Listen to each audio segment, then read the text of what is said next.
नमस्कार, news world India पर आपका स्वागत। आज फिर से शामिल हो जाइए हमारे साथ महापंचायत में। आज महापंचायत का मुद्दा है अयोध्या का राम मंदिर। एक हैं सुब्रमण्यम स्वामी, उन्होंने अचानक राम मंदिर के मुद्दे को बड़ा गर्म कर दिया है। हाल में उन्होंने घोषणा कर दी कि दिसंबर तक राम मंदिर का निर्माण अयोध्या में हो जाएगा। इसके साथ साथ उन्होंने ये भी कहा कि सुप्रीम कोर्ट का फैसला भी जुलाई अगस्त तक आ जाएगा। ऐसा लगता है कि उनके पास पहले से ही सारी जानकारी है, सब कुछ जानते हैं वो। लेकिन इसमें सच्चाई क्या है और आम जनता क्या सोचती है, कोर्ट में क्या होगा, ये तो हम नहीं जानते हैं। लेकिन इस पंचायत में हम ये समझने की कोशिश करेंगे कि आखिर नेता जब इस तरह के बयान देते हैं तो उनका मतलब क्या होता है। इस पंचायत में शामिल होने के लिए हमारे साथ मौजूद हैं सुप्रीम कोर्ट के एडवोकेट के.एन. भट्ट। राम लला की तरफ से, यानी भगवान राम की तरफ से सुप्रीम कोर्ट में मुकदमे की पैरवी इन्होंने की है। आचार्य प्रमोद कृष्णम, जिन्होंने एक तरफ राजनीति और दूसरी तरफ धर्म का समन्वय करके देश में एक बेहतर माहौल बनाने की कोशिश की। हमारे साथ हैं कांग्रेस के प्रवक्ता चंदन यादव। चंदन जी, बहुत गंभीर सवाल लेकर मैं आपके पास आने वाला हूं, क्योंकि स्वामी जी ने आज कह दिया है कि अगर राजीव जी जिंदा होते तो मंदिर बन गया होता। कमाल फारूकी साहब हैं हमारे साथ, चिंतक, विशेषज्ञ। हम उनसे भी इस बात को समझने की कोशिश करेंगे। उसके साथ साथ हैं देश रत्न निगम जी, संघ के काफी करीब हैं, संघ को बहुत अच्छी तरह से समझते हैं। हमारे साथ बीजेपी के विजय सोनकर शास्त्री जी भी जुड़ेंगे और बनारस से स्वामी जितेंद्रानंद भी। लेकिन सबसे पहले हम ये देखते हैं कि आखिरकार आज माननीय सुब्रमण्यम स्वामी जी ने दिल्ली विश्वविद्यालय में क्या किया, क्या कहा। राम मंदिर को लेकर कांग्रेस और बीजेपी की तल्खी जग जाहिर है। डीयू कैंपस में दोनों पार्टियों के छात्र विंग में भिड़ गए।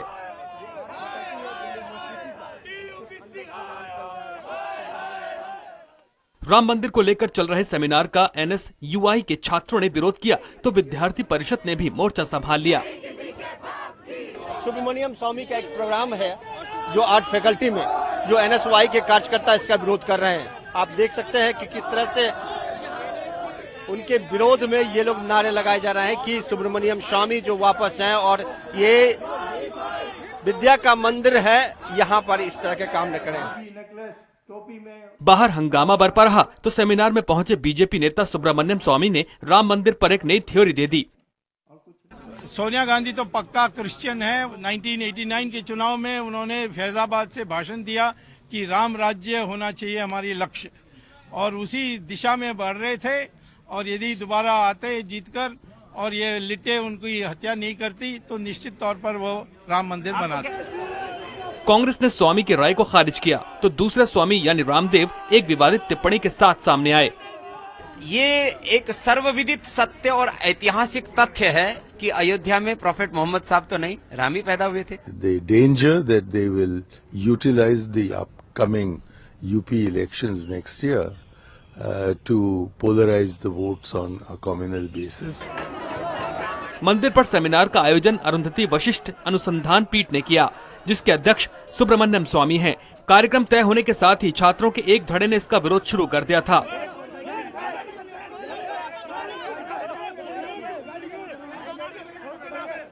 लेकिन डीयू प्रशासन ने ये कहते हुए अनुमति दी कि ऐसे किसी भी कार्यक्रम के लिए किराए के एवज में सेमिनार हॉल दिए जाते रहे हैं।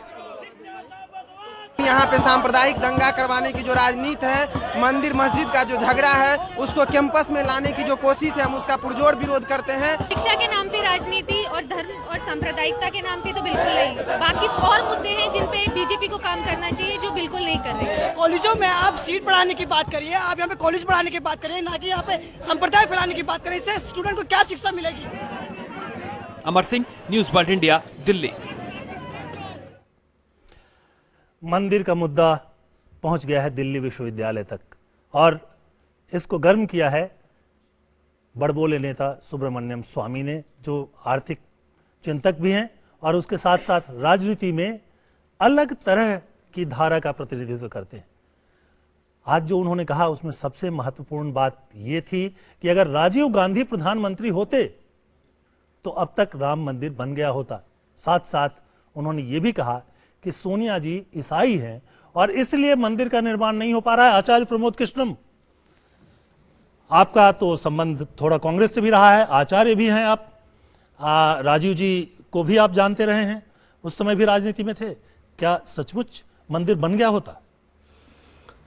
देखिए शैलेश जी, मैं सुब्रमण्यम स्वामी जी ने क्या कहा है, क्यों कहा है, निश्चित ही उनका निशाना और उनका जो टारगेट है वो सोनिया गांधी काफ़ी दिनों से चल रही हैं। तो उनका लेना देना राम से, राम मंदिर से, आस्था से, श्रद्धा से नहीं है। उनका तो लेना देना सीधा सीधा है कि किस तरह सोनिया गांधी को एंटी हिंदू, एंटी नेशन सिद्ध किया जाए। आप एक सवाल टाल रहे हैं। सवाल ये है कि उन्होंने कहा है कि अगर राजीव जी प्रधानमंत्री होते तो मंदिर बन गया होता। देखिए, अगर सुब्रमण्यम स्वामी ने यह भी कहा था कि सोनिया गांधी और राहुल गांधी जेल जाएंगे नेशनल हेराल्ड मामले में, नहीं गए। उन्होंने ये भी कहा था कि बापू को मैं छुड़ा के लाऊंगा आशाराम जी को, वो नहीं छूटे। प्रश्न ये नहीं है, प्रश्न ये है कि राम जो हैं वो आस्था का विषय है, श्रद्धा का विषय है और राम मंदिर एक राजनीतिक विषय बन गया है, राजनीतिक मुद्दा बन गया है। अब इसको बीजेपी ने जितना अच्छी तरह कैश किया है, इतना शायद किसी भी राजनीतिक दल ने किसी भी धर्म के किसी भी विषय का सदुपयोग और दुरुपयोग इतना नहीं किया जितना इस विषय का हो चुका है। आप समझते हैं कि इस मामले का दुरुपयोग सदुपयोग सारा कुछ हुआ? मैं एक बार जरा पब्लिक की तरफ चलता हूं। हमारे साथ काफी सारे लोग हैं। आज जो स्वामी सुब्रमण्यम स्वामी जी ने कहा है कि अगर राजीव गांधी जीवित होते तो मंदिर बन गया होता, कितने लोगों को लगता है कि ये बात सही है? सिर्फ 2 लोग कह रहे हैं कि ये बात सही है कि अगर राजीव जी जीवित होते तो मंदिर बन गया होता, और कितने लोगों को लगता है कि राजीव जी होते तो भी मंदिर नहीं बना होता? बड़ी संख्या, जरा जोर से बोल करके कहिए। नहीं बनता। पब्लिक कह रही है कि नहीं बनता। लेकिन हमारे साथ में सुप्रीम कोर्ट के एक एडवोकेट हैं केन भट्ट साहब। केन भट्ट साहब रामलला की तरफ से यानी भगवान राम की तरफ से कोर्ट में पेश होते रहे हैं, और ये जो विवाद अब सुप्रीम कोर्ट में पहुंचा हुआ है उस पर इनकी नजर हमेशा से रही है। मेरा सवाल इनसे सीधा सा है। स्वामी जी ने यह भी कहा है कि जून जुलाई तक फैसला आ जाएगा और दिसंबर तक मंदिर बन जाएगा। तो क्या आपको लगता है कि जून जुलाई तक फैसला आएगा, और क्या यही फैसला आएगा कि राम मंदिर का निर्माण वहां हो जाना चाहिए? आप गलत आदमी से पूछ रहे हैं, सुब्रमण्य स्वामी से पूछ लीजिए क्योंकि दैट इज एन इम्पॉसिबिलिटी। क्योंकि कोई पॉलिटिशियन जो बात कर रहे हैं उसको तो थोड़ा नमक डाल के लेना पड़ेगा। ये सुब्रमण्य स्वामी ने जो कुछ भी कहा, इन्होंने बोला, मुझे पता नहीं है, बट राम जन्म 1949 से अदालत में पेंडिंग है मैटर। 2010 में इलाहाबाद हाई कोर्ट पहला जजमेंट दिया सितंबर 30 को, एंड अभी सुप्रीम कोर्ट में मैटर पेंडिंग है। जब तक सुप्रीम कोर्ट में मैटर पेंडिंग है, किसी ने मंदिर कुछ नहीं कर सकते हैं, क्योंकि there is a stay order. Stay order उन्होंने दिया, कोई भी कुछ नहीं कर सकते हैं। This is a stay order. To my mind the only thing which I can tell you is that अगर हिंदूज और मुस्लिम्स इकट्ठा हो गए तो, ऐसा मामला था पहले, it is not an imaginary thing I am telling. You know, ये सेकेंड रो से पीछे जो बैठे हैं उन्होंने मेरे ख्याल से बॉर्न आफ्टर 1992 होगा। 1992 में बाबरी मस्जिद गिरा दिया, and then onwards during that time first Ismail Faruqi versus Union of India there was a case था। उस केस के संदर्भ में प्रेसिडेंट ऑफ इंडिया ने एक सवाल पूछा सुप्रीम कोर्ट से, या ये मस्जिद का नीचे कोई मंदिर था या नहीं। सुप्रीम कोर्ट में पूछा उनको, आप इसका पूछने का मतलब क्या है? The government of India at that time, Narasimha Rao with the Prime Minister, came and told clearly that in case there was a temple below, Muslims have come and offered that we will hand it over to the Hindus with our compliments. वो तो है, लेकिन विवाद ये आता है, सुनिए, वही मैं बात कर रहा हूँ। 15वीं शताब्दी में बाबर से के आने से पहले मीर बाकी के वहां का, अभी उस हिस्ट्री में नहीं जा रहा हूं मैं। मतलब अभी तो मैं सिर्फ 92 की बात आपने कही ना, तो मैं 92 के ऊपर अपने आप को सीमित करने की कोशिश करता हूं कि दिसंबर 1949 को रामलला जी वहां प्रकट हुए। उससे पहले ईशा की नमाज तक हम लोगों ने वहां नमाज अदा की थी। That's a fact of life. 92 में किन लोगों ने कहा था? This is for the first time listening from him कि मुसलमानों ने ऐसा कुछ कहा था। मुझे नहीं पता कि इसमें कहा, नहीं मैं सर आई एम वो व्हाइट पेपर की बात छोड़िए आप, व्हाइट पेपर में तो पता नहीं और भी क्या चीजें लिखी हुई हैं, लेकिन मुझको ये बात नहीं पता। लेकिन हकीकत बात यह है कि बाबरी मस्जिद की शहादत के बाद भी इस तरह की बहुत सारी कोशिशें हुई, और एक मर्तबा हमारे जो साउथ के नाम क्या है उनका, स्वामी जी का, वो बाकायदा जब बैठे थे और गुफ्तगू हुई थी, और मुस्लिम पर्सनल लॉ बोर्ड के साथ में उनकी गुफ्तगू हुई, यहीं पर दिल्ली में हुई थी शास्त्री इंस्टीट्यूट के अंदर, तो बहुत सारी चीजों में सहमति हो गई थी, और बहुत सारी चीजों में ऐसा लग रहा था कि शायद हम कहीं फैसले के करीब पहुंच जाएंगे। लेकिन जो हमारे कुछ लोग हैं, जिसमें खास तरीके से हमारे विश्व हिंदू परिषद के लोग बाग और जनाब तुगड़िया साहब तो इत्तेफाक से मसले 2002 से जब तक मोदी साहब वहाँ मौजूद थे गुजरात के अंदर, उनकी एंट्री बैन थी। लेकिन अब वो तुगड़िया साहब को छोड़िए तो अब यहाँ 2 आदमी और हमारे पास नए क्रिएट हो गए, और ये हमारी बदकिस्मती है कि हम उन लोगों को डिस्कस कर रहे हैं। डॉक्टर सुब्रमण्यम स्वामी को हमें नहीं लगता कि हमको डिस्कस करने की कोई जरूरत है। आपको नहीं लगता है कि डिस्कस करने के लिए? तो हमारे साथ में विजय सोनकर शास्त्री जी मौजूद हैं। शास्त्री जी, मैं आपसे ये सवाल पूछना चाहता हूं कि सुब्रमण्यम स्वामी जी ने जो कहा है कि जुलाई अगस्त तक, यानी इस साल के मध्य तक सुप्रीम कोर्ट का फैसला आ जाएगा और दिसंबर तक मंदिर बन जाएगा, आपकी पार्टी क्या कहती है? नहीं, देखिए, हमारी पार्टी का तो ऑफिशियल स्टैंड बिल्कुल स्पष्ट है, जो हमारी घोषणा पत्रों में भी रहा है। 96, 98, 2004, 2009 और 2014 में भी हमने जो अपने घोषणा पत्र में लिखा है कि हम राम मंदिर, भव्य राम मंदिर के निर्माण के पक्ष में हैं और रहेंगे, पर हम जो संवैधानिक प्रोसेस है, प्रक्रिया है, उसको स्वीकार करेंगे। लेकिन जहाँ तक सुब्रमण्यम स्वामी की बात है, सुब्रमण्यम स्वामी की बात को अभी जैसे मिस्टर भट्ट ने बातें अपनी रखी और वो स्वामी जी ने भी अपनी बातें रखी, लेकिन अभी फारूकी जी बोल रहे थे कि कमिटमेंट ऐसा मुस्लिम पक्ष से हुआ था या नहीं, हमें नहीं जानकारी, उनको नहीं जानकारी हो सकती, या वो जानकारी अपना यहाँ पर एक्सपोज नहीं करना चाहते हैं, ये अलग की बात है। लेकिन जहाँ तक यह बात तो एक लेजिटिमेसी में भी आ चुकी थी, जब नरसिंह राव जी के पीरियड में राष्ट्रपति जी ने, उस समय शंकर दयाल शर्मा जी थे, उन्होंने सुप्रीम कोर्ट से ये अपेक्षा की थी कि वो ये बताएं कि जो ढांचा था जिसको गिरा दिया गया, इस ढांचा में इसके पहले क्या वहां मंदिर था। उच्चतम न्यायालय के कहने पर उच्च न्यायालय इलाहाबाद के खंडपीठ लखनऊ ने इस बात के लिए प्रयास किया और वहां एसआई को के माध्यम से वहां ये जानकारी कराई भी गई, और एसआई का एक रिपोर्ट भी गया है, मेरे पास वो रिपोर्ट की भी कॉपी है, और उस रिपोर्ट में स्पष्ट रूप से ये कहा गया था कि नहीं, यहाँ पर पहले एक मंदिर रहा होगा। और उसको छोड़ दीजिए, जो 30 सितंबर को जो 2010 को जो फैसला आया था, उसमें तीनों न्यायाधीशों ने क्या कहा था। न्यायाधीश धर्मवीर जी ने कहा था कि वहाँ एक राम मंदिर था और उस राम मंदिर के ऊपर बना है, और जस्टिस सुधीर अग्रवाल जी ने भी इस बात को माना। यहाँ तक कि जस्टिस YSU खान जी ने भी ये बात कहा था कि वहाँ कोई मंदिर का ढांचा था जिसके ऊपर यह मस्जिद बनाया गया था।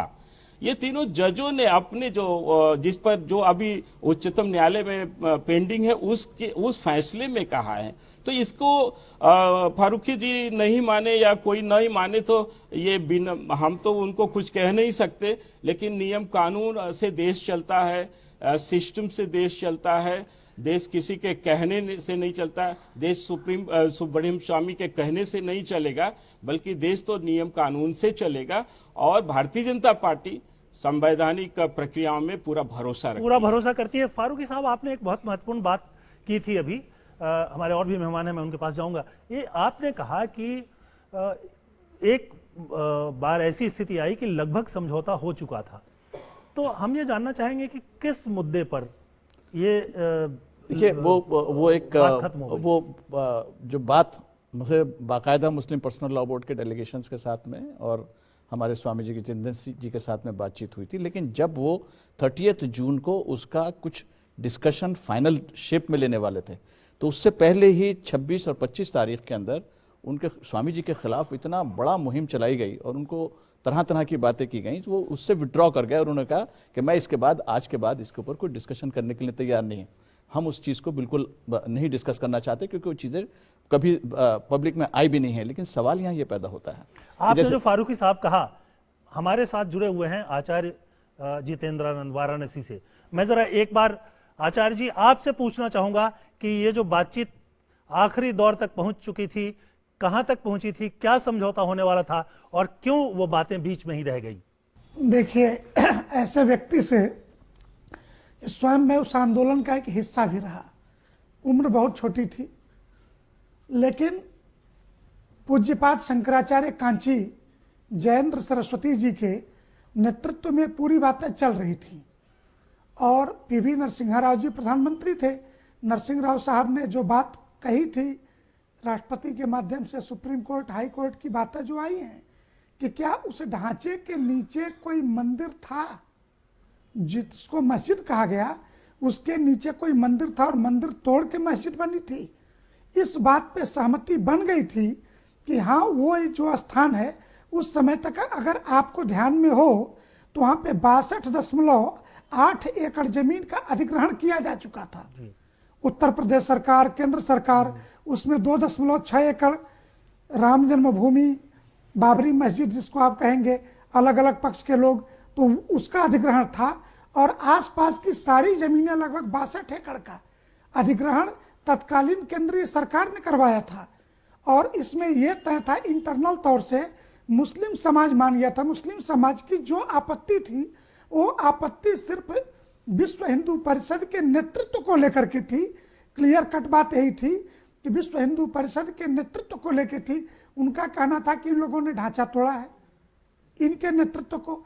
और सीधी सी बात है कि जो आंदोलन चला रहा है, जिसके रक्त बहे हैं, माननीय अशोक सिंघल जी थे, बाकी जो हिंदू नेता थे, जो लोग गोलियों से भूने गए थे, 90 में जो गोली कांड हुआ था अयोध्या के अंदर, तो ऐसी परिस्थितियों में 92 में ढांचा गिरने से, उसके पूर्व 90 से 92 के बीच की परिस्थितियों में हिंदू समाज का पूरी दुनिया के अंदर एक नया नेतृत्व खड़ा हुआ था, जिसमें अशोक सिंघल, उमा भारती, विनय कटियार, डॉक्टर मुरली मनोहर जोशी, लाल कृष्ण आडवाणी जी, लेकिन मैं आए थे सामने। जी, आप सही कह रहे हैं, लेकिन हम ये जानना चाहते हैं कि वो मुद्दे क्या थे, कौन से बिंदु थे, 1, 2, 3 करके अगर हम बताएं जिसकी उस पर असहमति होने के कारण। जैसे आपने एक मुद्दा तो बताया कि जो मुस्लिम पर्सनल लॉ बोर्ड था वो एक था, मुस्लिम समाज की तरफ से, जी बोलें, वो विश्व हिंदू परिषद को किसी भी,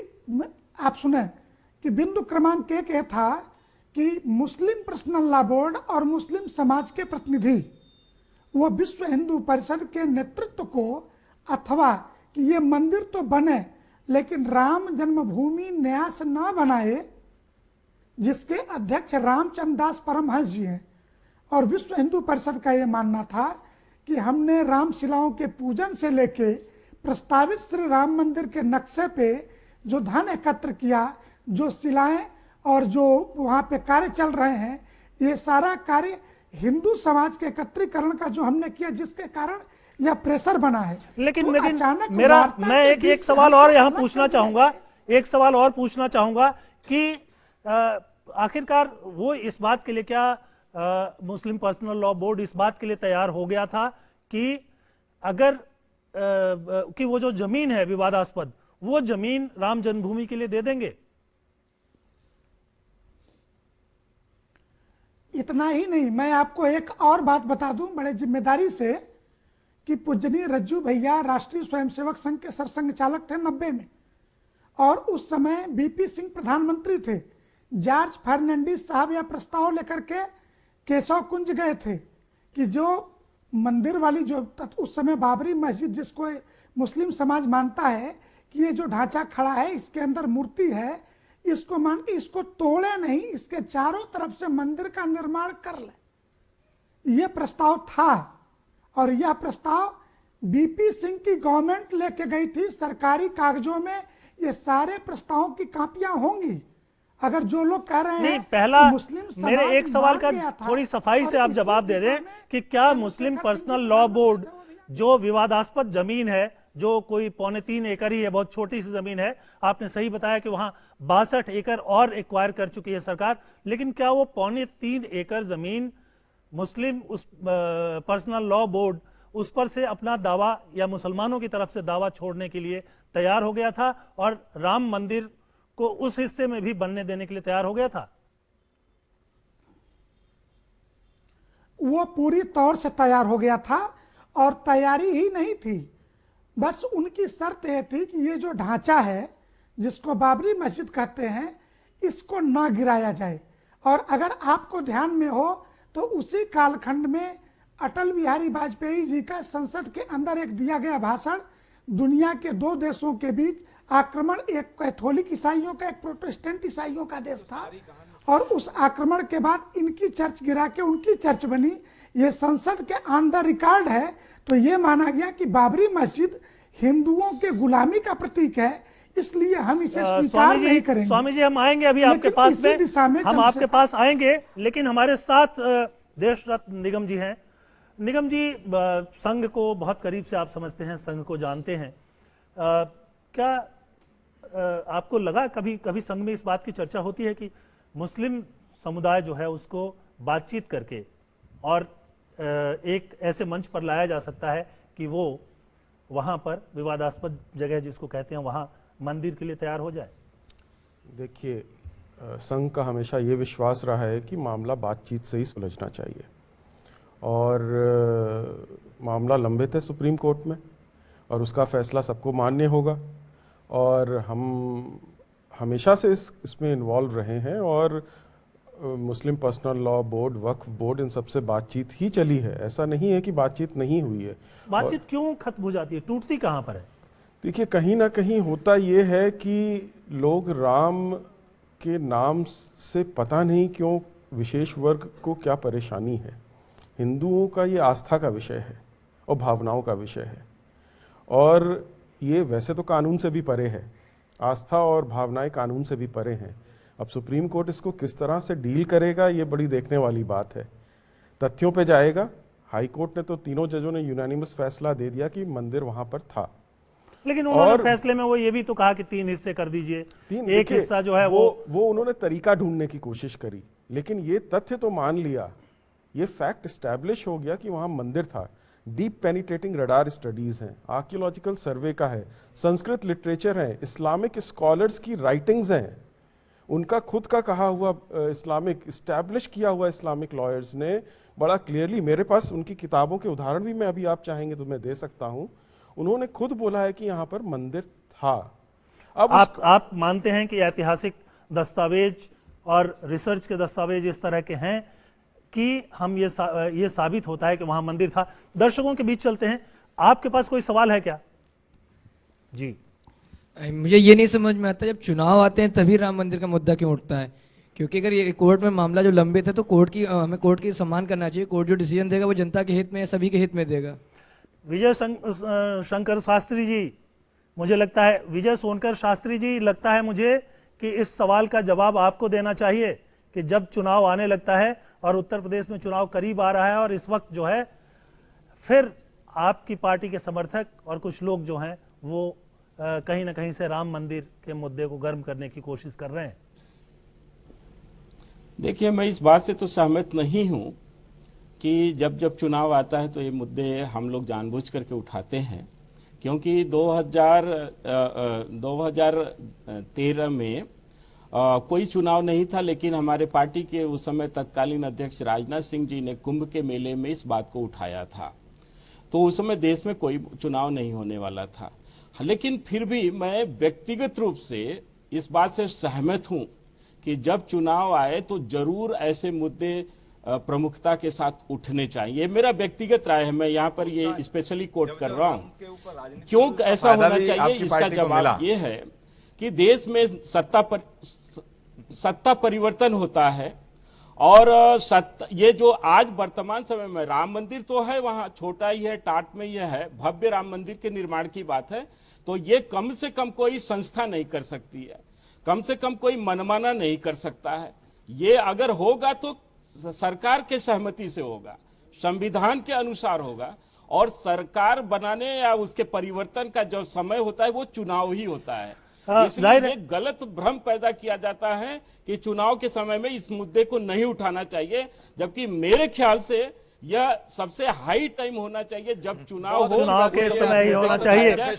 बहुत अच्छा कन्फेशन है आपका, बहुत अच्छा कन्फेशन है आपका। शास्त्री जी कह रहे हैं कि चुनाव का मुद्दा इसको बनना ही चाहिए। जितेंद्र जी, मैं इसको सॉरी माफ कीजिएगा चंदन जी, मैं ये जानना चाहूंगा आपसे कि इस तरह से अचानक जो है वो राजनीति को गर्म कर दिया जाता है, चुनाव का मुद्दा बना दिया जाता है, और शास्त्री जी अभी स्वीकार कर रहे थे कि चुनाव में ऐसे मुद्दे तो होने ही चाहिए।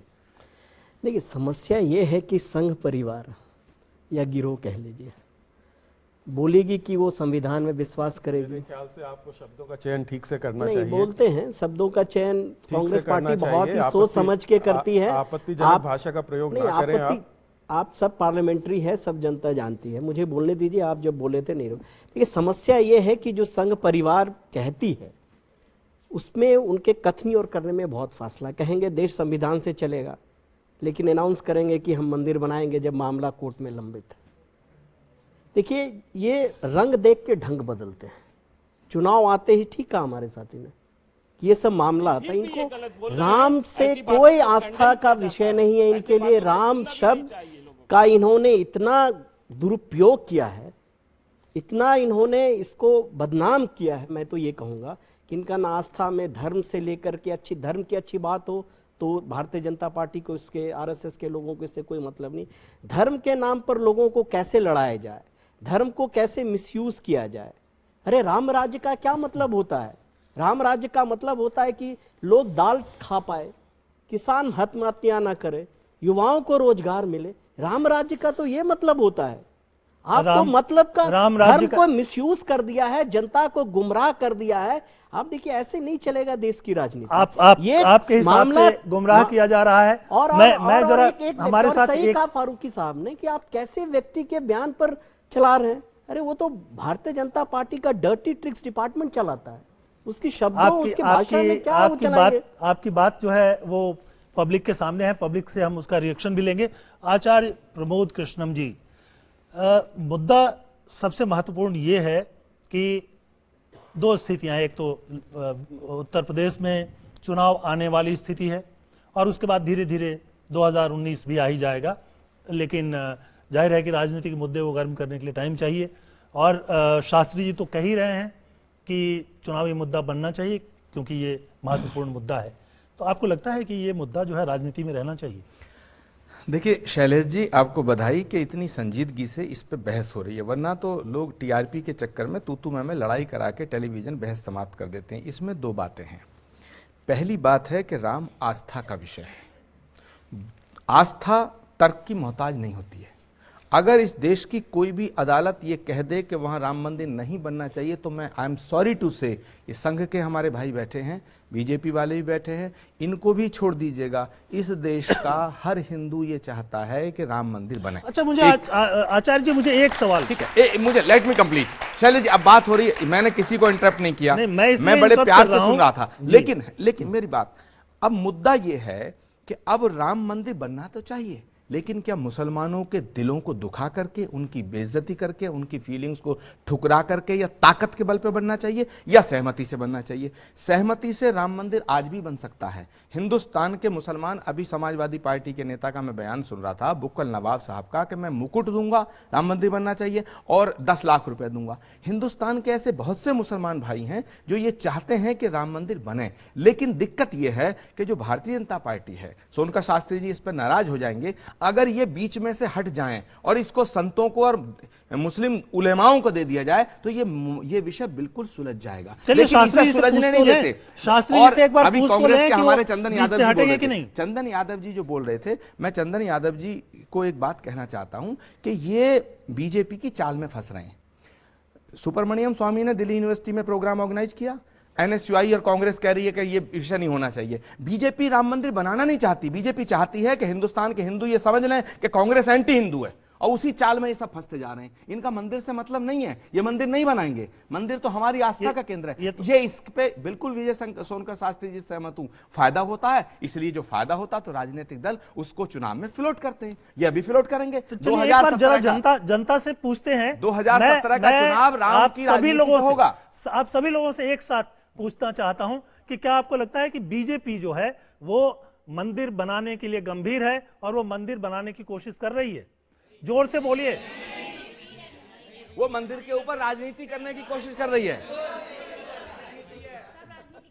शास्त्री जी, पहले नीतीश कुमार बिहार के मुख्यमंत्री कह चुके हैं कि ये मंदिर बनाने की बात करते हैं, तारीख नहीं बताते हैं।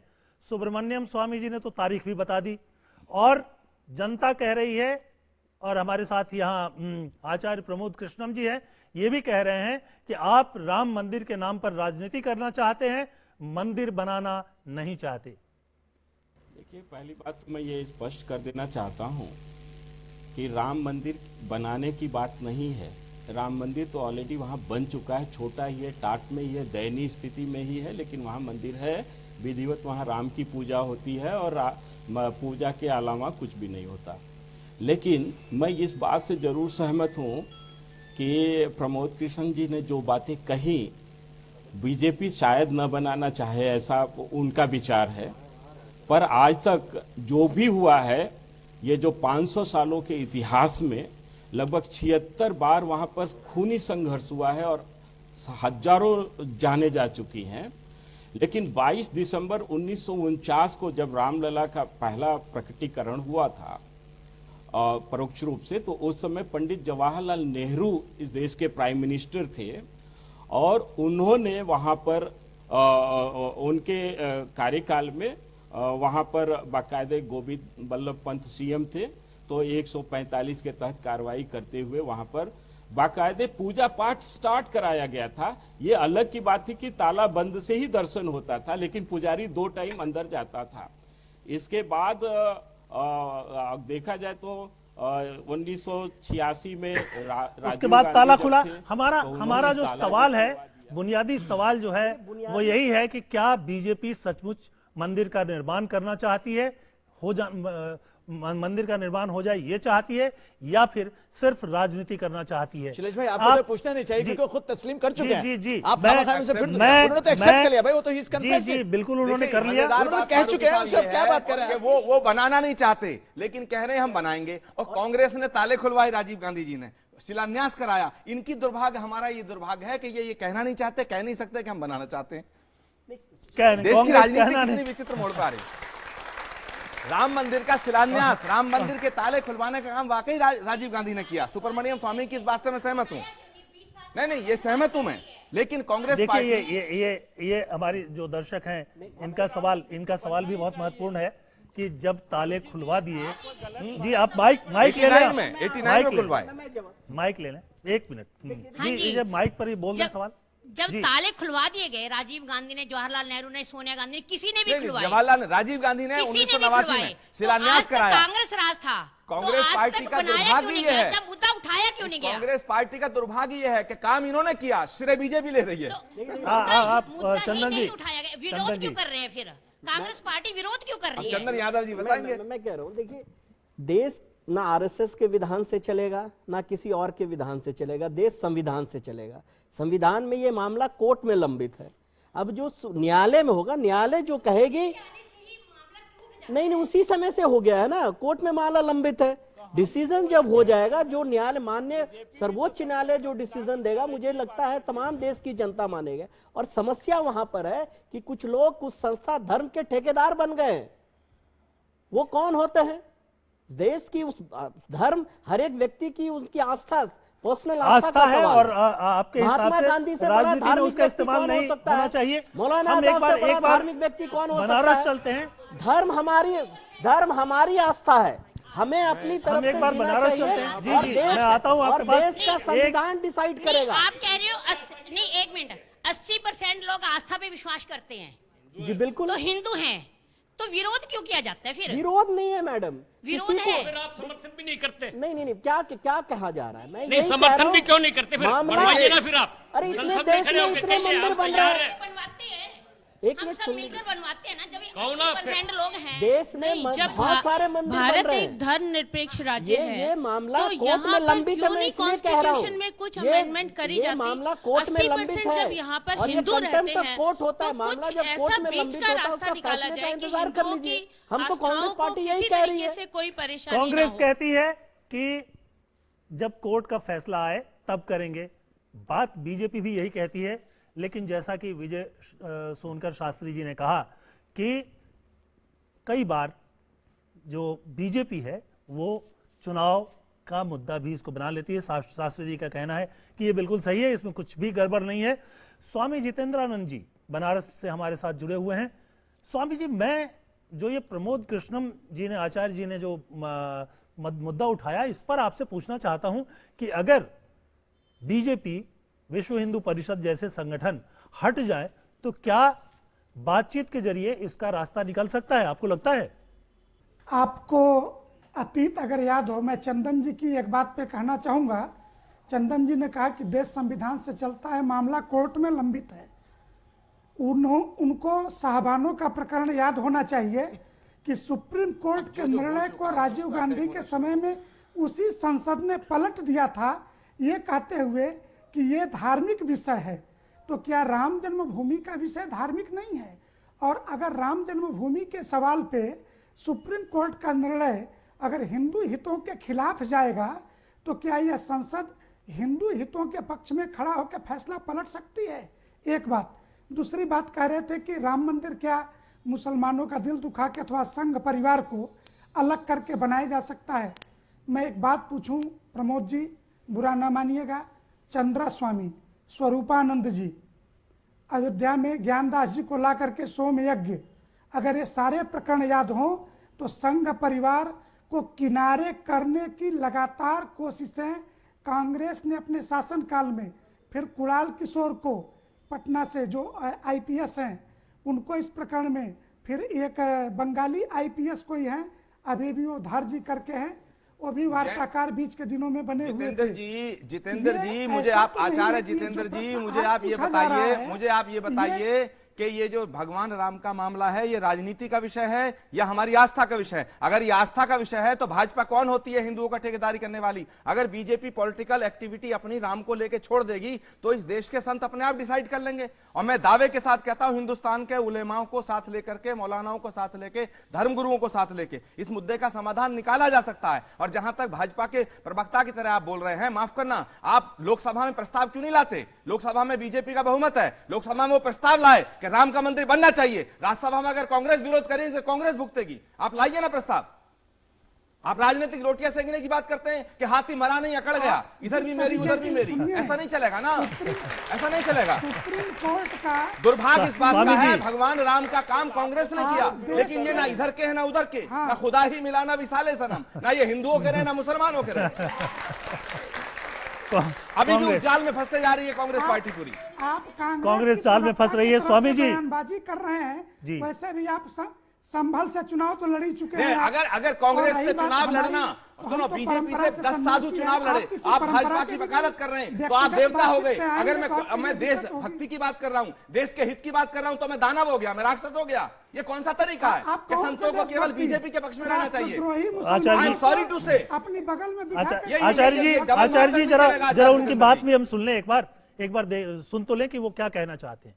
वो जो कहना चाहते हैं मैं जानता हूँ। जी जरा बोलने दे, उनको बोलने दे। मैं जानता हूँ आप वो जो कहना चाहते हैं मैं जानता हूँ। आप जरा उनको बोलने दे ताकि इस देश के अंदर जी स्वामी जी बोले। दुनिया के 117 देशों में रह रहे हिंदुओं के प्रतिनिधि संस्था के तौर पे विश्व हिंदू परिषद अथवा राष्ट्रीय स्वयंसेवक संघ अथवा हिंदू मतों के एक बड़े प्रतिशत से खड़े राजनीतिक दल भारतीय जनता पार्टी जो राष्ट्रवादी विचारधारा की है, आप इनका मतलब है कि जो बीजेपी का समर्थन नहीं करता वो हिंदू नहीं है। अब हिंदू होने के लिए भाजपा के सर्टिफिकेट की जरूरत पड़ेगी। तथाकथित कैसी बातें कर रहे हैं आचार्य जी आप? मुझे बड़ा अफसोस हो रहा है आपकी बात सुनकर। मैं सम्मान करता हूँ, श्रद्धा से आपसे बात कर रहा हूँ, लेकिन क्या हिंदू होना, क्या शैलेश जी अगर बीजेपी के पक्ष में ना हो तो ये भी हिंदू नहीं? आचार्य प्रमोद कृष्णम अगर साधु हैं और बीजेपी के पक्ष में नहीं तो हम साधु नहीं? तो क्या तरीका है ये? आप जैसे कुतर्कियों के चलते अरे फालतू की बात ना करिए, कुतर्क आप कर रहे हैं, आप कुतर्क कर रहे हैं। आप लोकसभा के अंदर अगर भगवान राम के मंदिर का प्रस्ताव पास क्यों नहीं करते? लोकसभा में लाइए ना, लाते क्यों नहीं? लोकसभा का पावर नहीं है। अरे क्यों नहीं लाए ना? ये सुनिए आप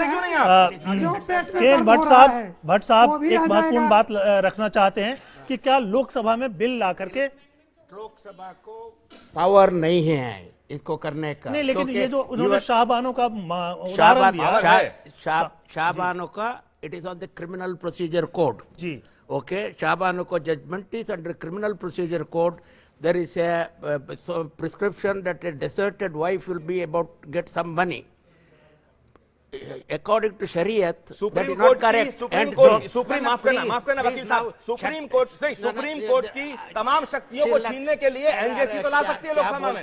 कैसी बात कर रहे हैं आप? कैसी बात कर रहे हैं आप? गुमराह कर रहे हैं देश को। जब सुप्रीम कोर्ट की पावर सीज करने के लिए बिल लाया जा सकता है तो राम मंदिर के लिए बिल नहीं लाया जा सकता। ये भाजपा ढोंगी पाखंडी पार्टी है, ये गलत कर रही है। नहीं ला सकती है, स्वामी जी को ना हिंदुइज्म। अरे कैसी बात करते हैं आप? कैसी बात करते हैं आप? दोगली बातें कर रहे हैं, दोगली बातें कर रहे हैं आप। रस्सी के साफ बना रहे खामुका। अरे साफ कहो ना, राम मंदिर बनाना तो लोकसभा में प्रस्ताव लाओ ना, हम समर्थन करेंगे।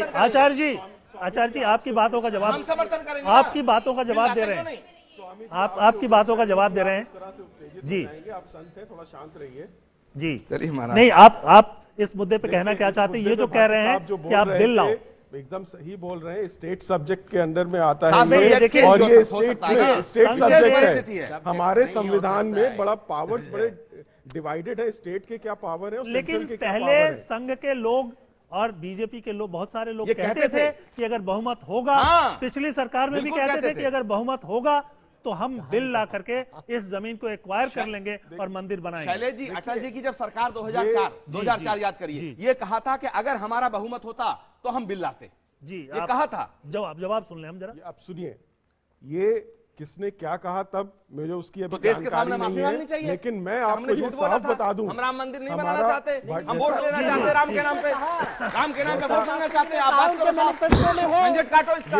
ये सवाल जो आपने पूछा है वैसे भाजपा से आपको पूछना चाहिए था, लेकिन मैं बता दूं हमारा फेडरल, तो आप हैं उनके फेडरल ये आप पे अटैक करने से नहीं चूक रहे हैं। इनकी आदत है अभी से नहीं, 1925 से कर रहे हैं जब से संघ बना हुआ है। हकीकत बोलने की ये तो पता लग गया था 2014 के चुनाव में, उस पर मैं जाना नहीं चाहता। मैं राजनीति की बात नहीं करना चाहता, राजनीति से हम लोग थोड़ा सा परे हैं। और नहीं, लेकिन एक बात बताइए कि संघ राजनीति से परे है।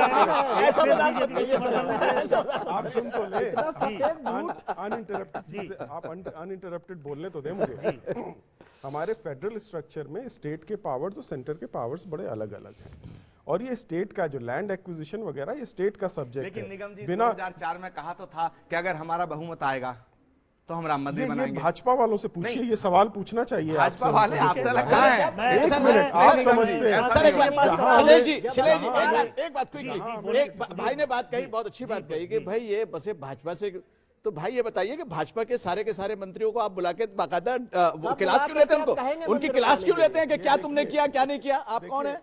पहले मैं बता दूं साफ कर दूं, उनको कहेंगे कि मंदिर जिस बनाओ। बात को आप क्लास लेना बोल रहे हैं वो एक समन्वय बैठक थी, क्योंकि हमारे कुछ मंत्री, हमारे सदस्य वहाँ पे मंत्री थे, सारे मंत्री, और हमें सारा कोई मंत्री नहीं, कुछ हमारे सदस्य मंत्री, और वो बहुत अच्छा काम कर रहे हैं वहाँ पर। लेकिन जो संघ में नहीं रहे थे वो भी गए थे जी। कंपल्सरी था, किसी पे रोक नहीं है, कैबिनेट किसी पे रोक नहीं है, वो ओपन सेशन था, वहां पर लोगों ने पार्ट लिया जी। जैसे बाकी सारे ऑर्गेनाइजेशन बुलाते हैं और लोगों अपना वो एनालिसिस करते हैं। जो ये तुलना की जा रही है शाहबानो के केस की और जो मंदिर के लिए विधेयक लाने की, तो क्या ये संभव है? Shah Bano case is regarding the validity of the application of a criminal procedure code to people governed by Shariat. And Supreme Court said that no criminal procedure code is the common to all, whether there is no common civil code or not, criminal law is the same. Whether a Muslim commits a crime or a Hindu commits a crime, the punishment should be the same.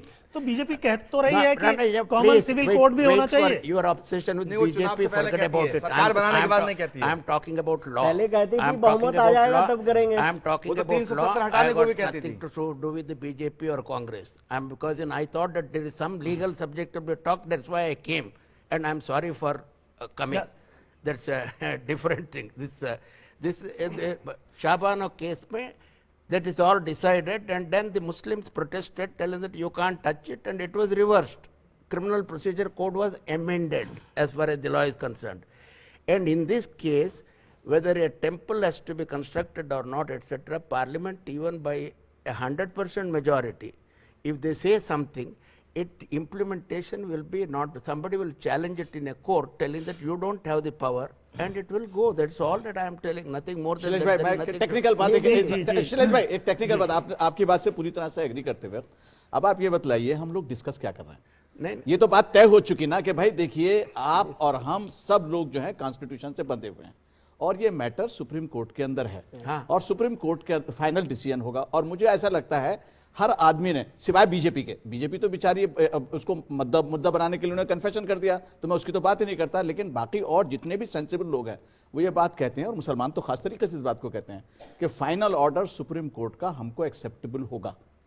जब ये सारी बात मौजूद है और आपने जैसे हमारे लर्नेड लॉयर ने जब हमारे बात कही है, सर एक आखिरी बात करूंगा, तो भाई एक बात ये बताइए, ये डॉक्टर सुब्रमण्यम साहब से सुप्रीम कोर्ट पूछ क्यों नहीं रहा कि उनको कैसे पता चल गया कि अगस्त के अंदर फैसला होगा? मैं आपसे ये पूछना चाहता हूं सर, आप एक लॉयर के हैसियत से मैं आपसे पूछता हूं, मैं आपके लॉयर से हैसियत से पूछना चाहता हूं कि क्या ये बजाते खुद सुप्रीम कोर्ट के कामों की उल्लंघना नहीं हो रही है? नहीं, कि आप जबरदस्ती कह रहे हैं कि फला तारीख तक तो फैसला हो जाएगा? देखिए ये सब it's a matter, if you think that is committed contempt, जरूर कंटेम्प्ट ऑफ कोर्ट लगा दीजिए, आपको भी हक है, जितना मुझे है उतना आपको भी हक है, आप जाके उधर सुप्रीम कोर्ट से बोल दीजिए ये फालतू बात। कोई जरूरत नहीं है सर, हमें कोई जरूरत नहीं, हम तो कह रहे हैं पे खड़े किए हैं कि डर्टी ट्रिक्स डिपार्टमेराल्ड जिसको सुब्रमण्यम स्वामी बीजेपी के हेड करते हैं, उनको कैसे पता है कि सितंबर में सुप्रीम कोर्ट ये डिसीजन देने वाला है? हेराल्ड केस पे कुछ लोगों ने सवाल किया था कि कैसे सुब्रमण्यम स्वामी जी को पता है सारी चीज। Frankly I don't read Subramanian Swami.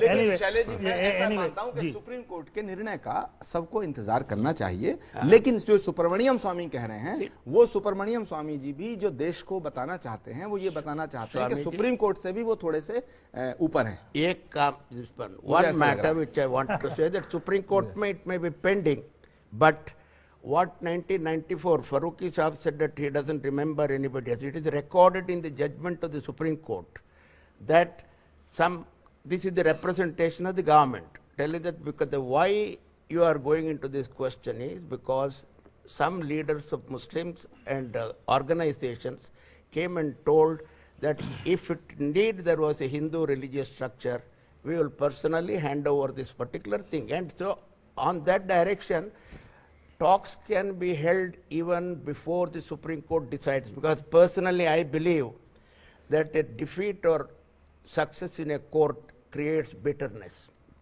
Because even whether it is communities or individual, समझौता करके जो फैसला हो गया तब तो everybody can live happily thereafter. Otherwise, anybody winning and losing, there is always some amount of bitterness. अच्छा, आप में से नहीं, आपकी बात को क्विकली एक रेस्पॉन्ड करते हुए आपकी बात से मैं पूरी तरह से सहमत हूं कि ये फैसला हो जाना चाहिए था और मुसलमान खुद भी इस मामले के अंदर तैयार थे कि भाई फैसला होना चाहिए। लेकिन ये फैसला जो होता है ना, ये भाई आपस में बैठकर, टेबल पर बैठकर इक्वल स्टेटस के ऊपर बात होती है, ऐसा नहीं होता। ये देखिए आप दिसंबर 1949 तक ये तो बात मानेंगे ना आप कि नमाज पढ़ रहे थे, वहां पर नमाज हो रही थी और वहां पर उसके बाद रामलला जी प्रकट हो गए वहां पर, इस बात से इनकार नहीं कर सकते। बाबरी मस्जिद जो है वो 6 दिसंबर 92 तक वहां एग्जिस्ट करती थी, आपने भी कही है। सर बात सुनिए, अगर ये जरूर बात हो गई होती, ये उस वक्त की बात थी जबकि बाबरी मस्जिद को विश्व हिंदू परिषद वालों ने डिमोलिश नहीं किया था। डिमोलिश होने के बाद सिचुएशन बिल्कुल दूसरी हो गई है। अगर आपने वहां पर, क्योंकि मस्जिद में हम तो नमाज पढ़ ही नहीं पा रहे थे, दिसंबर 1949 से लेकर 6 दिसंबर 1992 तक नमाज तो नहीं हो पा रही थी। इसका मतलब ये तो हम तो ऑलरेडी हमको बार कर दिया गया था प्रेशर के अंदर, हम नहीं पढ़ पा रहे थे। लेकिन अगर कोई फैसला होना था तो फैसला इस तरह से थोड़ी होगा कि पहले हम बराबर कर देंगे, मिसमार कर देंगे, उसके बाद फिर मेजॉरिटी, जैसे मेरी एक बहन कह रही थी कि 80% लोग हैं तो 80% लोगों की मेजॉरिटी चलेगी और बाकी सारी चीजें खत्म हो जाएंगी। क्या मुल्क ऐसे चलेगा? मुल्क कैसे चलेगा? निगम साहब आप। मैं देखिए बताना चाहता हूं, इसमें ये तथ्य शायद लोगों को मालूम नहीं है बहुत। 1885 में एक केस फाइल हुआ था, सिविल अपील, जिसमें ब्रिटिश जज ने बड़ा साफ लिख के एक फाइंडिंग दी थी कि यहाँ पर मंदिर था और मस्जिद और उसको गिरा के, और वो कभी चैलेंज नहीं हुआ, वो भी आया हुआ है रिकॉर्ड पर। वो फाइंडिंग ऑफ फैक्ट फाइनल हो चुका है, वो आया हुआ है, उसको किसी ने चैलेंज नहीं किया। लिमिटेशन ग्राउंड पे उन्होंने बोला है कि इतना पुराना हो गया है ये मामला, तो इसलिए हम इसमें कुछ नहीं कर सकते। मुझे 500 साल, उस बात को किसी ने नहीं बोला। हाँ, मैं सबसे ये सहमत हूँ, बातचीत से मीडिएशन एक बहुत अच्छा जरिया है। आप एक बात कहिए, एक बहुत अच्छा जरिया है। मैं एक मिनट मुझे पूरा करने दीजिए। बदल गया, देशों की सीमाएं बदल गई पिछले 500 साल में। देशों ने चाहे वो जर्मनी हो, चाहे वो पोलैंड हो, चाहे वो स्पेन हो, सबने अपने हिस्ट्री के करेक्शंस किए हैं। अगर हिस्ट्री उठा के आप साफ पढ़ेंगे, पोलैंड का एग्जाम्पल यहाँ इतना जबरदस्त है कि रशिया ने ऑक्यूपेशन किया था और चर्च बना दिया था, और जबकि वो क्रिश्चियन कंट्री है। चर्च एक सिंबल था स्लेवरी का। पोलैंड, जब रशिया वहां से हटा तो पोलैंड की सरकार ने उस चर्च को गिरा दिया, कहने लगे कि ये सिंबल स्लेवरी का है। मैं उस पर नहीं जाना चाहता, मैं ये कह रहा हूं मीडिएशन एक बहुत अच्छा रास्ता है। सारे लोग बैठे, सीनियर मीडिएटर्स हैं यहाँ पर, उसको मिल मिला के इस चीज को सुलझाया जा सकता है। सुप्रीम कोर्ट के जज एक निवेदन करना चाहता हूं, क्योंकि आरएसएस से जुड़े हुए हैं। निगम साहब से मैं हाथ जोड़ के निवेदन करना चाहता हूं कि 2 बातों में से एक कर दें, या तो बीजेपी से कह दें इस मुद्दे से हट जाएं, या लोकसभा में मोदी जी को कह दो कि प्रस्ताव ले आओ। आपकी बड़ी कृपा होगी। कोई नहीं, दोनों में से दोनों में से हम या तो कहो बीजेपी से हट जाओ, संतों को और मौलवियों को दे दो, हिंदू और मुसलमान दोनों के धर्मगुरु मिलकर के इसका डिसीजन कर दें, या संसद को कह दीजिएगा कि लोकसभा में प्रस्ताव ले आए। स्वामी जितेंद्रानंद जी हमारे साथ में हैं। स्वामी जी, आपको क्या लगता है कि अगर बीजेपी हट जाए, अभी पहले जब हम बात कर रहे थे कि संघ परिवार पूरा हट जाए, अब बात यह हो रही है कि बीजेपी हट जाए तो शायद दोनों धर्मों के गुरु और दोनों धर्मों के जो शुभचिंतक हैं वो मिल करके कोई ना कोई हल निकाल लेंगे।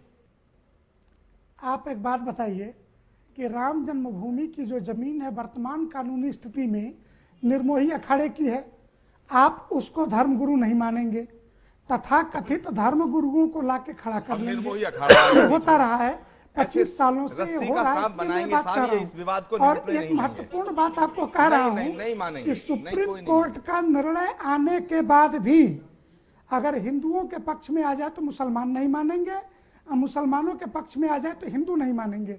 अब आप कहेंगे आप इतना बड़ा गंभीर आरोप कैसे लगा रहे हैं? मुस्लिम पर्सनल लॉ बोर्ड के प्रवक्ता ने एक किताब लॉन्च की 2 महीना पहले कि भगवान राम का जन्म स्थान लाहौर में है, और लाहौर में वो पंजाब के हिस्से वाले को दिखा करके पूरी पुस्तक लॉन्च की, और मुस्लिम पर्सनल लॉ बोर्ड ने उस पुस्तक को अरे अप्रिशिएट साहब, किया इस है। देश में कौन कौन ऐसी क्या क्या कह रहा है, आप इस पे परिस्थितियों चर्चा क्यों में कर रहे हैं एक आप? भूमिका जी, मुस्लिम सारे मुसलमान आप सही कह रहे हैं ना। आप सही कह रहे हैं। जन्म स्थान अयोध्या में नहीं है। जी जी, इस तरह की बहुत सारे विवादास्पद चीजें हैं। चंदन जी कुछ कहना चाहते होगा। मुझे लगता है हम जितने भी लोग यहाँ पे बहस कर रहे हैं सब ये मानते हैं कि देश संविधान से चलेगा। मामला कोर्ट में लंबित है, बहुत प्रयास हो चुके आउटसाइड द कोर्ट। या तो जितने भी स्टेक होल्डर्स जिन्होंने नहीं, लेकिन एक मुद्दा यहाँ पर और आया मैं कि कोर्ट का अगर फैसला आएगा तो जो जीतेगा वो भले मान ले, जो हारेगा वो नहीं भी मान सकता। नहीं, वो तो देश के संविधान से चलेगा ना। मानना ही ये तो देश फारूकी साहब संविधान भी कह से रहे चलेगा, हैं। सब कह रहे हैं। आरएसएस के लेकिन बैठे हैं निगम साहब, वो भी मानेंगे। नहीं, लेकिन सब लोग मानेंगे। क्योंकि मुद्दा ये है कि सहमति से अगर आप नहीं करेंगे तो लोगों के मन में हार जीत की बात रह जाएगी। सहमति के लिए बहुत प्रयास किए जा चुके हैं। या तो जो लोग एक निगम साहब 30 सेकंड में कंप्लीट कर लेता हूँ। या तो जितने लोग स्टेक होल्डर्स हैं सब आपस में बैठ के मान ले जो कह रहे हैं, वो तो संभव हो नहीं रहा है। तो मामला कोर्ट में लंबित है, हम लोग उस डिसीजन का वेट कर ले, जो फैसला होगा देश को मानना पड़ेगा। नंबर 1। नंबर 2, सवाल यहाँ पे ये खड़ा होता है जो कि भारतीय जनता पार्टी जो इस पे राजनीति कर रही है, मंदिर हम बनाएंगे लेकिन तारीख नहीं बताएंगे, देश संविधान से चलेगा फिर भी हम मंदिर बनाएंगे। तो ये जो राजनीति हो रही है, इससे जो आम जनता का जनमानस है उस पे फर्क पड़ रहा है। लोगों में देश में कहीं ना कहीं वो एक डिविसिव फोर्सेस काम कर रही है। देश में जो सोशल ऑर्डर है उस पे फर्क पड़ रहा है। इतनी जो घटनाएं हो रही है, इंटॉलरेंस की हो रही है, निगम साहब, ये भारतीय जनता पार्टी के जो मुद्दे उठा रहे हैं, राजनीति है आरएसएस का, इसको हम लोगों को कंट्रोल करना पड़ेगा। निगम साहब बहुत महत्वपूर्ण मुद्दा उन्होंने उठाया। फर्क कि कहीं देश का कुछ नहीं माहौल पड़ रहा है, फर्क जानबूझ के पड़वाया जा रहा है और करने वाले भी हैं। मैं राजनीतिक कमेंट कुछ नहीं करना चाहता। देश हमेशा से टॉलरेंट रहा है और टॉलरेंट रहेगा। मैं पहले भी कई चैनल्स पे बोल चुका हूं और आगे भी रहेगा। और ये मिल बैठ के बात होनी चाहिए, क्योंकि आस्था का विषय है। कानून इसको किस तरह से हैंडल करता है ये देखने वाली बात है। देखिए, मिलकर बैठकर बात करने की बात अगर करते हैं तो दोनों जब टेबल पर बैठेंगे तो दोनों को मान के चलना होगा कि ये मेरा भी हो सकता है या उनका भी हो सकता है। लेकिन पहले आप अगर शर्त रखेंगे कि ये तो आस्था का सवाल है तो मेरा ही, अब बातचीत करके आप मुझे दे दो, तो फिर कैसे होगा? कोर्ट यहाँ पे सुप्रीम कोर्ट बहुत सारे मामले ऐसे जो होते हैं उनमें भट्ट साहब इस बात से इत्तेफाक रखेंगे कि वो मीडिएशन में भेज दिए जाते हैं। बहुत सारे ऐसे मामले होते हैं जिसमें बहुत सीनियर मीडिएटर्स बैठते हैं, वो न्यूट्रल होते हैं और वो न्यूट्रल होके इन सब चीज़ों को देखते हैं। मैं खुद भी एक सीनियर मीडिएटर हूँ दिल्ली में, हम लोगों ने बहुत सारे इस तरह के मसले सॉल्व करे हैं और उसमें जो न्यूट्रल पर्सन बैठते हैं वो मिल बैठ के और तथ्यों को देख के वो खुद फैसला नहीं लेते, ये ध्यान रखिए। वो दोनों पार्टियों को मजबूर कर देते हैं सोचने पे कि फैसला आप लें, और जब पार्टियां खुद फैसला लेती हैं तो उससे बंध जाती हैं और वो मामला आगे हो फिर जाता नहीं है। बढ़ता। पब्लिक जो है वो बहुत देर से कुछ कहना चाहती है। जिन्होंने नहीं पूछा, जी बोले। मैं यही पूछना चाहूंगी कि जब भारत में मूल रूप से 500 साल से पहले मूल रूप से, लेकिन ये सवाल आप पूछ चुकी हैं, आपसे ऊपर हेलो जी जैसा कि आपने इस पूरे शो में बोला ये राजनीति का सवाल है, आस्था का सवाल है। एज एन यूथ मेरा ओपिनियन ये है कि ना ये राजनीति का सवाल है ना आस्था का। अगर कोई चीज स्टेक पे है that is our law. Our law is on stake. Why? Because हमारा लॉ इतना एस्टैब्लिश क्यों नहीं है, इतना स्ट्रांग क्यों नहीं है? क्यों हर बार हमारा कानून हमारे राजनेताओं को राम मंदिर जैसे इश्यूज के आड़ में अपनी राजनीति की माला जपने का मौका देता है? क्योंकि अगर कानून ही स्ट्रांग होगा तो राजनीति पे कभी क्वेश्चन उठेगा ही नहीं। ऐसा ना, जब पॉलिसी फेल हो जाती है तो राजनीतिक नेता भगवान की शरण में जाते हैं, फायदा वहीं से होता है। देखिए, मैं यहाँ पे बोलना चाहूंगा, कानून अगर स्ट्रांग नहीं होता, मैं आपसे I don't agree with you, अगर कानून स्ट्रांग नहीं होता तो जो 80% जनता है शायद वेट नहीं करती, वो इंतजार कर रही है कानून का कि क्या फैसला आएगा, उसके हिसाब से चलेंगे। Therefore, law is supreme in this country. Your constitution is supreme in this country, and we are following the constitution. कानून को जनता के हित में फैसला देना चाहिए, क्योंकि मान लो मेरे दादा ये कौन तय कर रहा है कि जनता का हित क्या है? जनता का हित इसमें है कि जिसकी जो जमीन है उसको सौंप दी जाए। जहां पर देखिए बहुत पहले ये सब मानते हैं कि बाबरी मस्जिद मंदिर को तोड़कर बनाई गई, ये सब मानते हैं। किसने कहा? बहुत सारे लोग नहीं को उठा के मानते। देखिए हम आप, तो नहीं मानते इस बात को। इतिहास उठा के देखिए आप। अरे तो भाई मैं एक आदमी, मैं हिंदुस्तानी हूँ, मेरी बात मानोगे नहीं मानोगे भाई? मैं नहीं मान रहा आपकी बात ये। बाबर ने कोई मस्जिद को जबरदस्ती है? तोड़कर मंदिर को तोड़कर बाबरी मस्जिद बनाई। जी बाबर राम मूवी बाबर थी। आप इतिहास में ये दर्ज है कि बाबर फैजाबाद कभी गया नहीं। इनको बेचारों को नहीं पता है बात। जी जी इनको बेचारों को नहीं पता है। मीर बाकी ने बनाया था उसको। इनको बेचारों को नहीं पता। कमांडर मीर देखिए बाकी तो गए जिन्होंने देखिए गिराया। मैं एक बात बाबर के कहने पे ही गिराया। मैं देखिए एक बात ये, औरंगजेब ने बहुत सारे मंदिर देखिए, तोड़े थे। अब आप इस तरह की बातें करेंगी तो वो- बहुत आगे जाएंगी। मैं समझता हूँ, मैं समझता। जी जी एक तरफ सरकार पूरे देश को make in India, develop India का नारा दे रही है और दूसरी तरफ धर्म को राजनीति का मुद्दा बना रही है। तो सर क्या बुलेट ट्रेन में मुसलमानों के लिए अलग बुलेट ट्रेन चलेगी और हिंदुओं के लिए क्या अलग बुलेट ट्रेन चलेगी?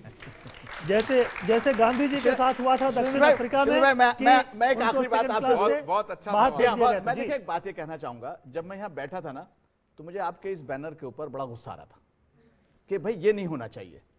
ये राजनीति राम के नाम के ऊपर क्यों हो? ये नहीं होनी चाहिए। उसकी वजह यह कि राम का जहां तक ताल्लुक, श्री राम का ताल्लुक है, इकबाल ने उनको इमामुल हिंद कहा है। Very true. इमामुल हिंद का यानी कि पूरे हिंदुस्तान का इमाम कहा है उन्होंने। उनके नाम के ऊपर राजनीति नहीं होनी चाहिए। आज के बाद हम जब भी डिस्कस करें तो मैं समझता हूं कि ये वाला बैनर नहीं होना चाहिए। राम जो है मर्यादा पुरुषोत्तम है, हम सबके लिए इज्जत और एहतराम के लायक हैं। मुसलमान भी उनकी इज्जत करते हैं और हिंदू तो हमारी इज्जत करते हैं। बताइए, ये बात कमाल फारूकी साहब कह रहे हैं और बीजेपी वाले मुसलमानों को तमाम गद्दार, राम के दुश्मन सिद्ध करने पर तैयार हैं। ये कमाल फारूकी साहब कह रहे हैं, ये कह रहे हैं, ये मुसलमान है। अगर आप जैसे लोग हों तो ये मुद्दा ही खत्म हो जाए। तहजीब के खिलाफ है। ये मैं बता इसी दूं, को हम ये इंटॉलरेंस जी आप बोले, आप ये बोले हिंदू मुस्लिम नहीं है। जब हमारे फारूकी साहब ये कह रहे हैं कि वहाँ राम मंदिर के लिए एग्री है तो सभी भाई अब आप मेरी जुबान में मेरे मुंह में जुबान डाल रहे हैं आप। मैंने तो ऐसा नहीं कहा, मैंने तो ऐसा नहीं कहा। अभी आपके खिलाफ फतवा जारी है। मैंने ऐसा नहीं कहा। मैं सभी से चाहूंगा कि शीघ्र अति शीघ्र राम मंदिर बने, ये सभी के साथ। देखिए सर मेरा क्वेश्चन ये था जी बिल्कुल सही। ये मामला हिंदू बनाम मुस्लिम नहीं है। इसको कृपा करके हिंदू बनाम मुस्लिम ना करें, चाहे वो कांग्रेस वाले हों और चाहे बीजेपी वाले, चाहे बीजेपी वाले, नहीं बीजेपी कह दीजिए ना, चाहे बीजेपी का दोनों को कह दीजिए। हिंदू बीजेपी हो चाहे कांग्रेस हो या समाजवादी पार्टी हो, अगर ये तीनों अभी जैसा चल रहा है, अगर ऐसा ही चलता रहा तो अभी नहीं कभी भी ये राम मंदिर हो चाहे मस्जिद हो नहीं बन पाएगा। बहुत अच्छी बात कह रहे हैं बेटे आप, बहुत अच्छी बात कर रहे हैं, बिल्कुल सही बात। जिस तरह से चल रहे हैं उस तरह से नहीं बन पाएगा। जी आप जी हिंदू बनाम मुस्लिम ना बनाए, मेरी सबसे यही गुजारिश है। और हो सके तो बातचीत से इसका फैसला हो जाए तो बहुत बढ़िया, बहुत अच्छी बात। नहीं लेकिन बातचीत के लिए खुले सवाल मन ये से है आना बहुत शैलेश जरूरी जी है। कि निगम साहब जो बोल रहे हैं ये हर एक चीज को लेवाइस क्रॉस के बाइनरी अपोजिशन में, हिंदू मुस्लिम में आप देखते हैं चीजों को, आपकी विचारधारा ही वही है। नहीं देखते। कांग्रेस पार्टी सबको इंसान की तरह से देखता है। चलिए पब्लिक से पूछते हैं, संघ का इतिहास, जो लोग ये समझते हैं कि बातचीत के जरिए, सर मेरे क्वेश्चन है समझते हैं कि बातचीत के जरिए इसका हल निकल सकता है, वो हाथ उठाए। जो लोग ये समझते हैं कि बातचीत के जरिए ही इसका हल निकल सकता है, वो लोग हाथ उठाएं। निकल जाएगा। वो तो जो आचार्य जी पहले कह रहे हैं, वो तो आचार्य जी मैंने कहा जी राजनीतिक लोग हट जाएं। जी चलिए, हमें ये लगता है कि पब्लिक भी चाहती है कि नेता जो हैं इस मुद्दे से जितना संभव अलग रहे और धर्म गुरुओं पर छोड़ दें या फिर अदालत पर छोड़ दें। विषय आस्था का है और राजनीति का बन गया है। आस्था को राजनीति नहीं बनाएं और कानून को भी काम करने दें, और जो धर्म गुरु हैं उनकी बातचीत के जरिए भी अगर कोई रास्ता निकलता है तो उसको निकलने दें। कोई भी व्यक्ति समय सीमा नहीं बांधे।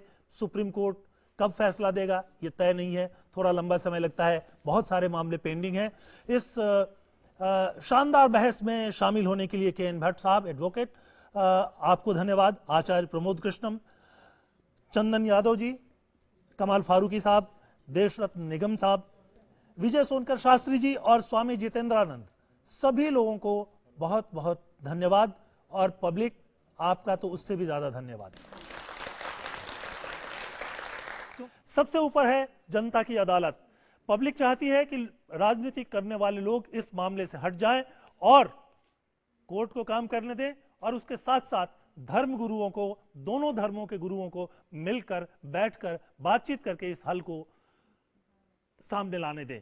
मैं एक बार फिर पब्लिक का रुख करता हूं, जो लोग ये समझते हैं कि इस मुद्दे पर हल एक ही हो सकता है कि बातचीत करके या कोर्ट के जरिए हो, वो जरा एक साथ जोर से अपनी आवाज लगाकर बताएं।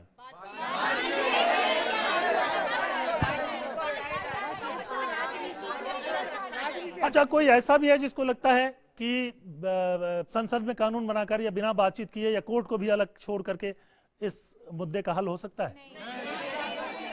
कोई भी आम जनता बिल्कुल भी नहीं चाहती है, बिल्कुल भी नहीं समझती है कि इस मुद्दे का हल अदालत या आपसी बातचीत के अलावा कुछ हो सकता है। इसी के साथ इस महापंचायत को हम यहीं समाप्त करते हैं। नमस्कार। न्यूज़ वर्ल्ड इंडिया पर खबरों का सिलसिला जारी है।